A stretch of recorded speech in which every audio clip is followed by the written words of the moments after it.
आपण पाहत आहात BCCN न्यूज. 2 दिवसीय संविधान जागर अभियानाला देऊळगाव राजात सुरुवात.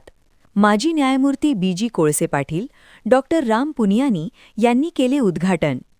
नागरिकांना आपले हक्क, कर्तव्य आणि अधिकाराची जाणीव व्हावी, संविधानाची तत्त्व, मूल्य जपता यावी, संविधानाचे मजबूतीकरण व्हावे आणि लोकशाही बळकट व्हावी, यासाठी बुलढाणा जिल्ह्यात संविधानाचा जागर केला जातोय.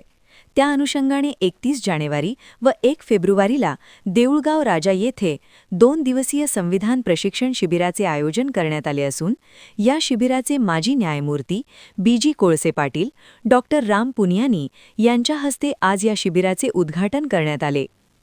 या शिबिरामध्ये जिल्ह्यासह राज्यभरातून संविधानप्रेमी, अभ्यासक, संशोधक, तज्ज्ञ मोठ्या संख्येने सहभागी झाले आहेत. आम्ही प्रकाश बीजे रुजवीत चाललो.